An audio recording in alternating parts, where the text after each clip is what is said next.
Teddy's Green Rangers, and the fire happens. And it's the first time the United States has tried to fight a wildfire. They organized an army of 10,000 people, largely immigrants, some African-American Buffalo soldiers, convicts. Jails are opened up. People are let out of the jails. This huge army of people are sent to the West to fight this. Then it's an emerging fire. It hasn't blown up yet. It's 1,000 little small fires. And they're made heroes. The press portrays them as heroic, as noble men, not the immigrants who died, but the Rangers who fought this thing, who didn't have a clue what they were doing, by the way, and lost. You can't say, man versus nature, man wins. The fire kicked their rears. They lost. But it made them heroic, and it was covered all over the U.S. The New York Times had several page-one stories. The European press covered it. So suddenly, public sentiment shifted, and you saw a dramatic effect in Congress, where they refunded the agency, they doubled its budget, and they created this bill that had been lingering since Roosevelt's day to create national forest in the East. You would not have national forests in the Adirondacks, Virginia, Pennsylvania, and New England without this fire. And there were little towns that had to be evacuated, and you tell some pretty vivid stories about what the evacuations were like and the panic that ensued. I kept thinking, I hate to say this because it's kind of a stereotype, but I kept thinking of the evacuation scenes from the movie Titanic, which we've all seen, because they had a, Victorian gentleman's like, women and children first, no men, but the men were shoved the women and children off the trains, and they had to have these Buffalo soldiers at gunpoint with their fixed bayonets order the men off the train. There was the last train out of Wallace, Idaho. You knew if you didn't get on that train, you were going to die. You were going to burn to death. A fellow came up to me not long ago. I was doing a reading on this book in Oregon, and he said, my grandmother got on that train. And she talked about it for the rest of her life, how she got on that last train out of town. If you didn't get on that train, you weren't going to live. And then once they got on the trains, they get these trestles over the balance, and the trestles were burning. So they go hide in a cave. They back the train into one of these caves that would go through the mountains. And once in the cave, the fire would find it, because it was in search of oxygen. It was a beast in the course of the town. So I'll tell you the backstory of the Buffalo soldiers, who were African-American soldiers, who had always sort of done the dirty work of the United States Army and segregated only by bad white commanding officers. They had put down Indian uprisings, they had put down labor wars in this place 5 years earlier when the labor unions went on basically a revolutionary spree, killed the governor, there were strikes everywhere. They show up, and they're supposed to save this town, and they're greeted by this kind of racism that was typical of the day. They called them, the papers called them Steve Doughboys, and they would have stories about how they were strangely quiet. You would think they would be singing at night. So all these racial stereotypes were in, but none of the folks who lived there thought these people could fight a fire. But the Buffalo soldiers saved at least one town of Avery, Idaho, and they were instrumental in saving another, the town of Wallace.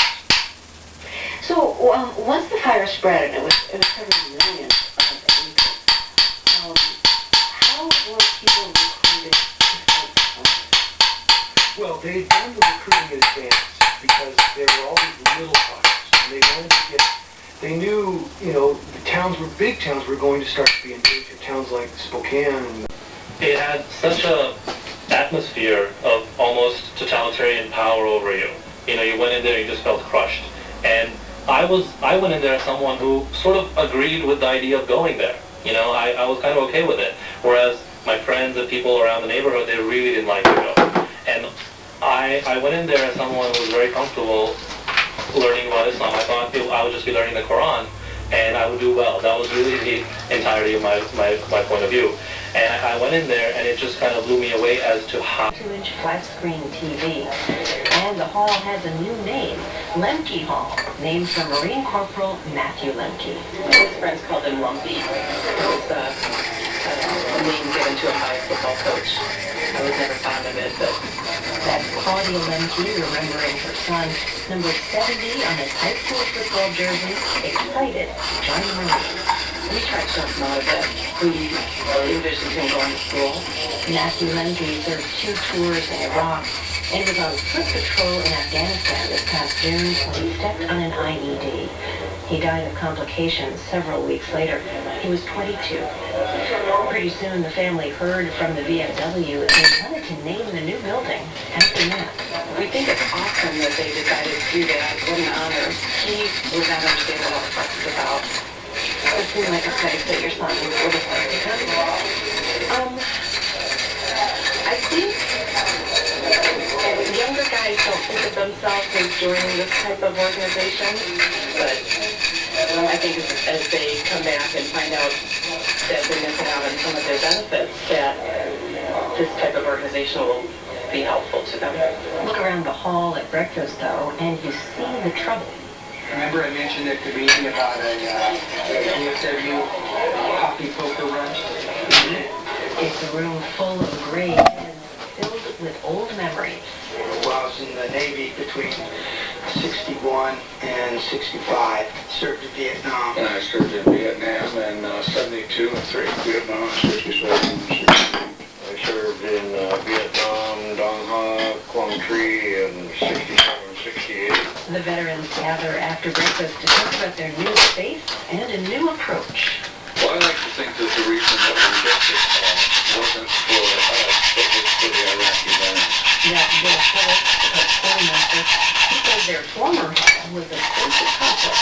In that argument, and it was definitely an instance. There was nothing really social about it. It was more combative. So we set out to attract the new veterans. And we were also hoped, because a lot of us are Vietnam veterans, that we could open the doors for these young men and women who are fighting for us.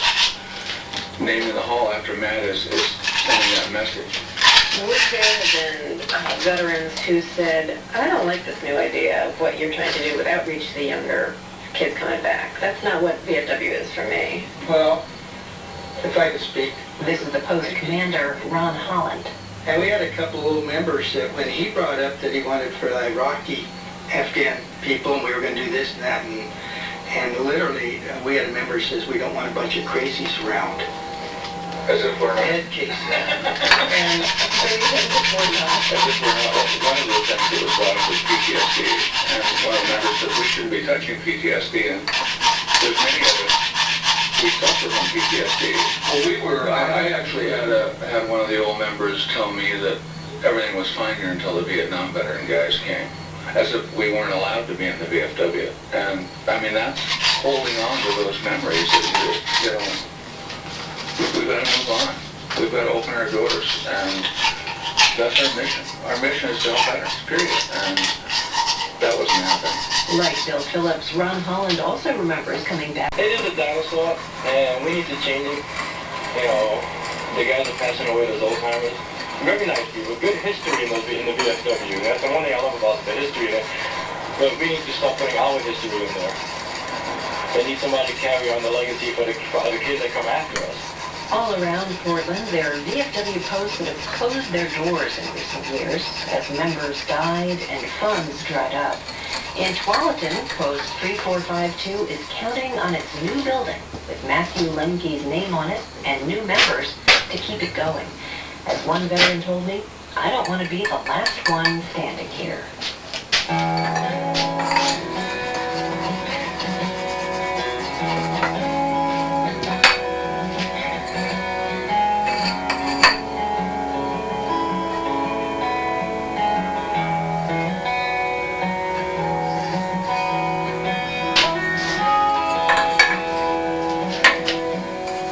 A top GM exec tries to impress by racing the new Cadillac sedan against its competitors. We'll hear the results next on All Things Considered.